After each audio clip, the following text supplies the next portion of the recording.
Hey everyone, welcome back to my channel. Today we are going to explore a powerful feature that can help you add dynamic content to your post pages with ease, that are WordPress shortcodes. If you haven't subscribed my channel, please subscribe it for more such videos. At first, let me give you some context about what are shortcodes. Okay, so in WordPress, a shortcode is a small piece of code that you can place inside your post or pages to execute specific functionality.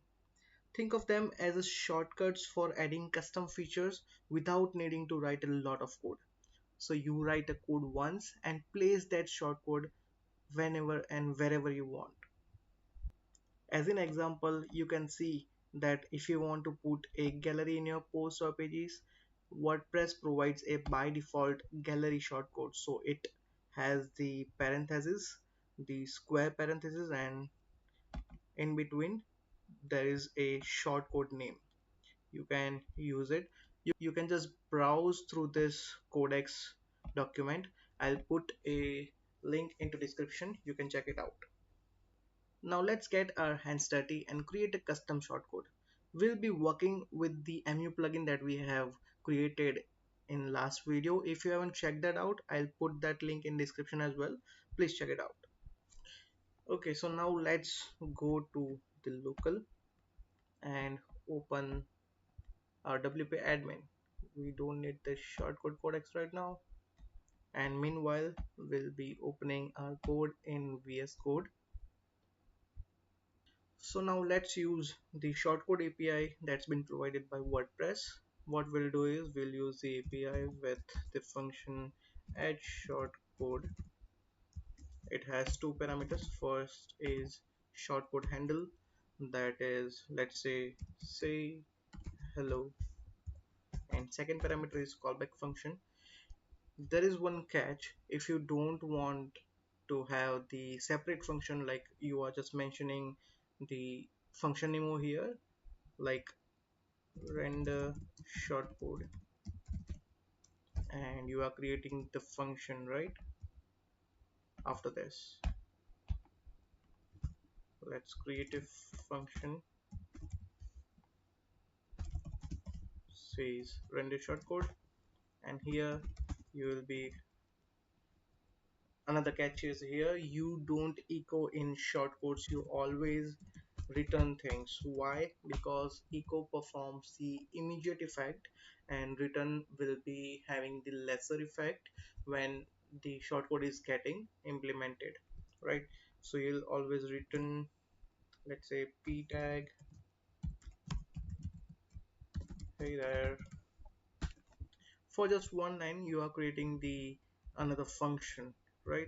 So now I'm going to give you a catch over here. You can create a function that is anonymous, so just control X this and you can directly put function over here without a name.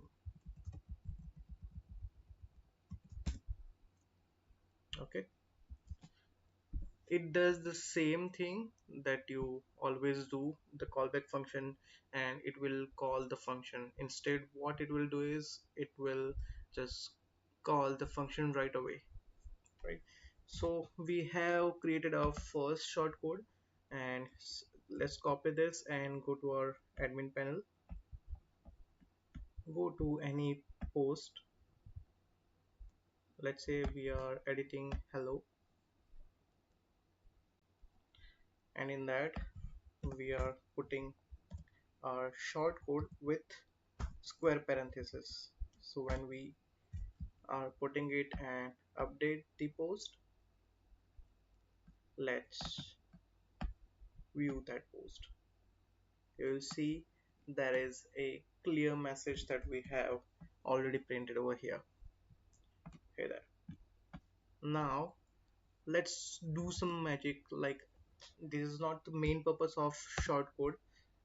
This should be the dynamic functionality or something like that. So let's call a global function $post and return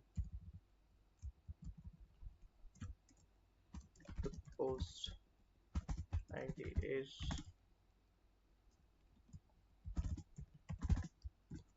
dollar post of id.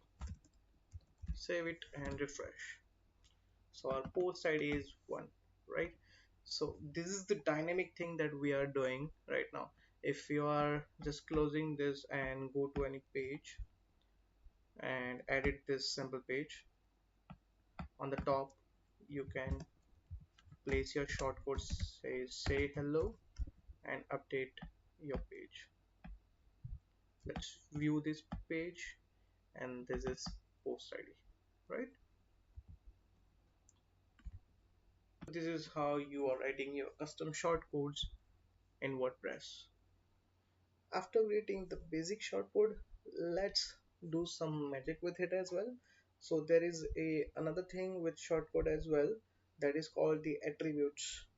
Like if you want to add some more dynamic things to your shortcode, let's say if in say hello, if I want to say that my name is OTS and updating it, then I have to use this attribute, right? So what I'll do is I'll catch my attributes, call it in the atts, the attributes, and if I can see, we can write it over here, such as $atts. We have passed the attribute name, so what we'll do is we can write name. So whatever attributes you are passing, it's getting caught in this atts in the array format, so you can directly say name and use it. So let's save this and go to our page, the sample page. Here you can see OTS, go to your home page. Now one more thing you should be careful about, this is the direct assignment of atts name, and what if we don't give anything in the parameter? In that case, the PHP code will throw error. The warning is not being shown over here, but it will throw an error message or warning for this. So what we can do best is dollar attributes can be taken as variable and use the shortcode atts as in function API. We can use this for extracting the attributes from our shortcode. So first parameter is array of attributes, and the second thing is the atts that we are catching from the function parameter. Okay, now what we are getting, we should be specific over here. So we are getting name, and by default we are saying OTS, and save this. So what this is doing, so in the attributes there is a name function. So up now, now instead of atts we have to use attributes. What it will do is it will catch the shortcode attributes and whatever things are being provided in the shortcode. So if there is nothing called name in a shortcode, by default it is going to show OTS. Let's just go to our page and refresh. You will see OTS is here and we haven't written anything over here. So let's just add the name over here. Let's say WordPress and update. Now refresh. It will say WordPress, go to home page. And if we are not going to pass anything,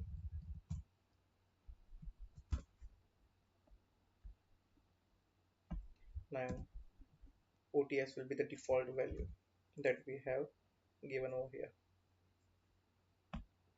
And that's it. You have just created your very own custom shortcode in WordPress. Experiment with different functions and parameters to create even more powerful shortcodes. And if you found this tutorial helpful, Don't forget to like, share, and subscribe to my channel for more WordPress tips and tricks. See you next time.